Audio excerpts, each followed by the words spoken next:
जय सिया राम। आइए भरत चरित्र सुनते हैं। भरत जी का चरित्र कैसा है, भरत का प्रेम कैसा है। महाराज भगवान राम का वनवास हुआ, महाराज दशरथ जी ने प्राणों का त्याग किया। भरत जी को बुलाया गया है। भरत जी जैसे ही प्रवेश करते हैं नगर में, अयोध्या में जब प्रवेश किए हैं तो उन्हें अयोध्या नहीं लग रही है। कहते हैं कि मालूम ही नहीं पड़ता ये हमारी वही अयोध्या है, क्योंकि चारों तरफ सन्नाटा है, जैसे लगता है अयोध्या में कोई है ही नहीं। भरत जी महाराज सबसे पहले माँ कैकेयी के पास पहुंचे।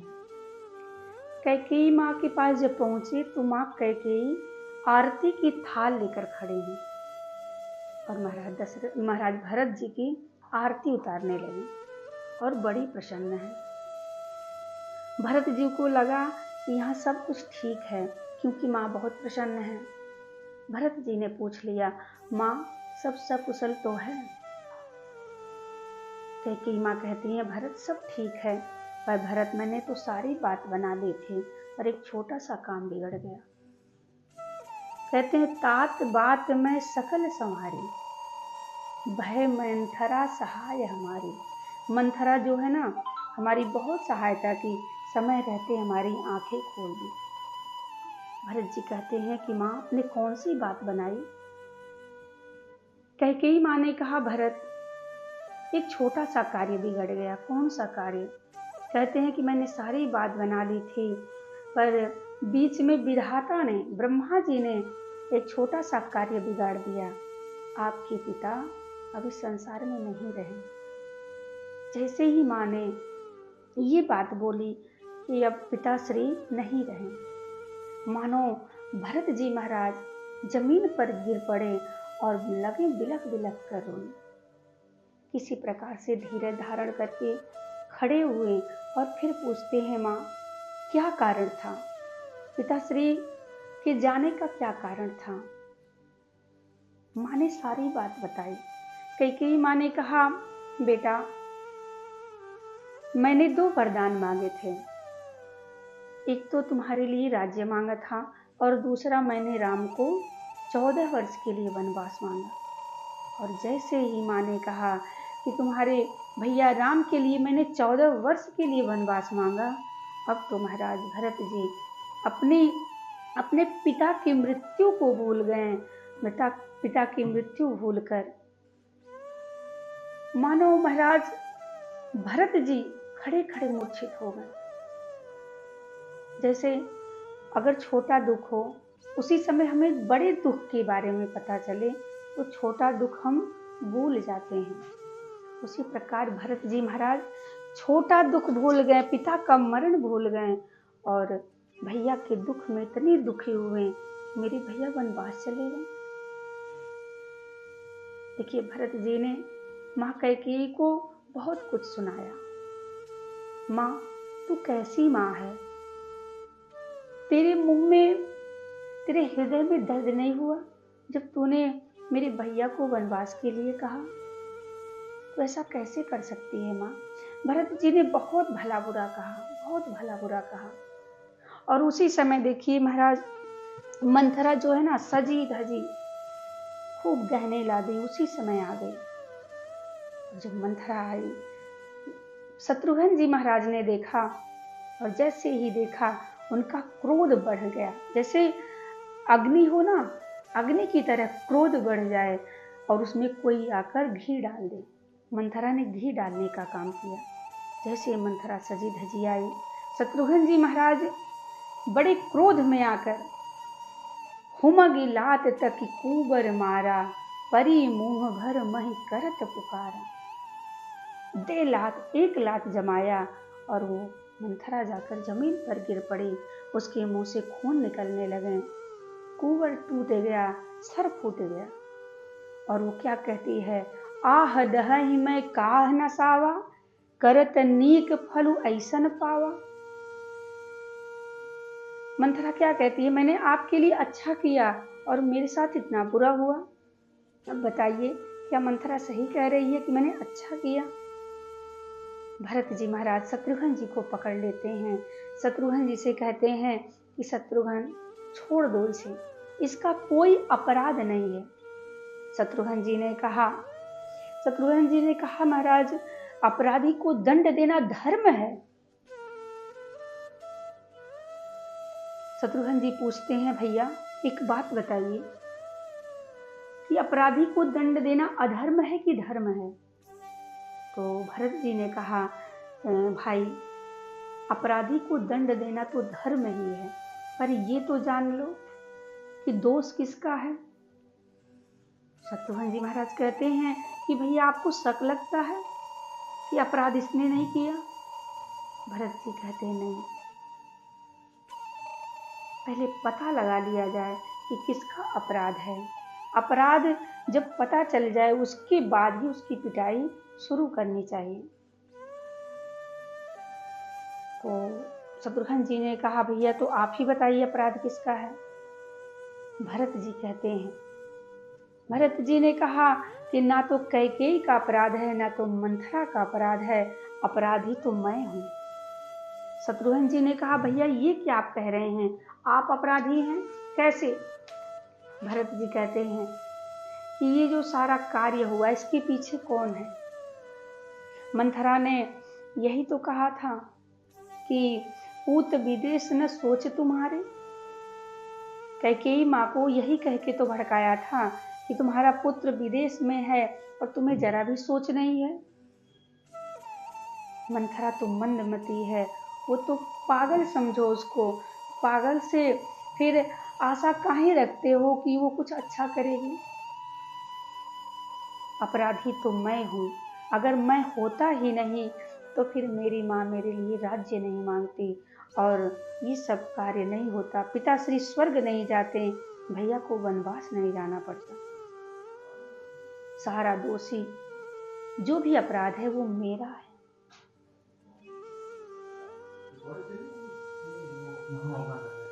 शत्रुघ्न जी महाराज, भरत जी महाराज दोनों लोग कौशल्या माँ के पास जाते हैं। कौशल्या माँ के पास गए। कौशल्या ही पाहे गए दो भाई, दोनों भाई कौशल्या माता के पास गए। देखिए कौशल्या माता की दशा क्या है। जिस दिन से श्री राम जी बन गए हैं उस दिन से माता कौशल्या ने जल भी ग्रहण नहीं किया। अन्न तो दूर छोड़िए, जल भी नहीं ग्रहण किया।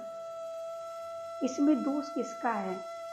क्या कैकेयी दोषी है, मंथरा दोषी है, भरत जी दोषी हैं? कौन दोषी है? इसीलिए संत कहते हैं, न देना दोष किस्मत को, विपत्ति तो सब पे आती है। विपत्ति किस पे नहीं आती है? सब पे विपत्ति आती है। कहते हैं कि सबको दुख उठाना पड़ता है। भगवान राम को दुख उठाना पड़ा, वनवास जाना पड़ा। महाराज दशरथ को दुख उठाना पड़ा, उनको पुत्र की वियोग में उनकी मृत्यु हो गई। विपत्ति तो सब पे आती है। जब कौशल्या माँ के पास भरत जी पहुंचे तो कौशल्या माँ चलने में असमर्थ हैं। जैसे ही माँ ने देखा मेरा भरत आ रहा है, दौड़ पड़ी और जब दौड़ी तो द्वार तक जाने के पहले ही बीच में ही वो धड़ाम से नीचे गिरकर मूर्छित हो गई। बहुत दिनों से जलपान नहीं किया, कुछ भी ग्रहण नहीं किया, शरीर दुबला हो गया है। माँ ये ऐसी दशा देखकर भरत जी व्याकुल होकर दौड़ पड़े और जब दौड़े तो माँ की मूर्छा टूटी और माँ जब देखने लगी तो भरत जी कहते हैं, मुख न देखो माँ मेरा, मुख देखने में पाप है, किंतु कह दो हे भरत तुम पर सभी का श्राप है। ये कौशल्या माँ दया की मूर्ति है, करुणा की मूर्ति है। भरत का मुख देखने के लिए तड़प रही हैं, कहें बेटा ये क्या तुम कर रहे हो, क्या कह रहे हो? इसमें तुम्हारा कोई दोष नहीं है, कोई भी दोष नहीं है, तुम ग्लानि मत करो। माँ कहती है, भरत बेटा ना तुझ में द्वेष की दुर्गंध है, साक्षी हूँ मैं मुझे उस राम की सौगंध है। हो रही संताप से संताप मेरी आत्मा, आज उड़ा दे भानुकुल का निष्कलंकी चंद्रमा। कौशल्या माँ भरत को गोद में बिठा ली हैं और भरत के आंसू पूछने लगी। वाह, माँ हो तो कौशल्या जैसा।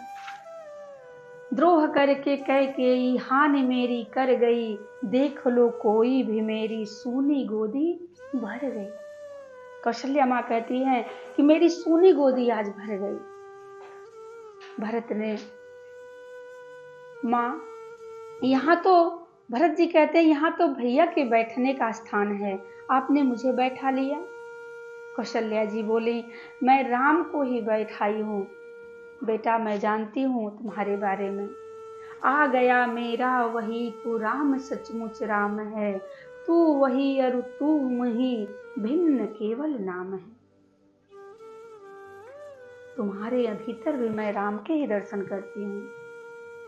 देखी स्वभाव कहत सब कोई, राम मातु अस काहे न होई। धन्य है माता कौशल्या, धन्य है। आपके ही गर्भ से भगवान अवतार लेते हैं। और एक बात है, कौशल्या जी केवल बाणी से ही नहीं प्रेम करती, माँ के हृदय में ऐसा प्रेम उमड़ा, ऐसा प्रेम उमड़ा। कहते हैं सरल शोभाय मायहि लाए, अति हित मनहु राम फिर आए। मानो वापस राम आ गए हों। भरत जी कहते हैं माँ संसार में जितने पातक कुपातक हैं वो सारे मुझे लग जाएं।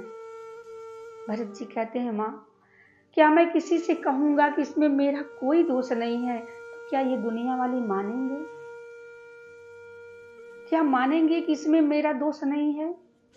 माँ, मैं कहता हूँ कि मेरे वो सारे पाप मुझे लग जाएं जो एक पुत्र को मारने का पाप लगता है, ब्रह्म हत्या करने का जो पाप लगता है, जो एक स्त्री को जलाकर मारने का पाप लगता है, जो गौशाला में आग लगा देने का पाप लगता है, वो सारे पाप मुझे लग जाए माँ। मैं सौगंध खाकर कहता हूँ इसमें मेरा तनिक भी अगर हाथ हो तो ये सारे पाप मुझे लग जाएं। भरत जी, कौशल्या माँ कहती हैं, भरत, चंद्रमा में आग उत्पन्न हो सकती है लेकिन तुम राम के प्रतिकूल हो जाओ, ऐसा हो ही नहीं सकता। कोई ज्ञान होने पर भले ही अज्ञान की निवृत्ति ना हो।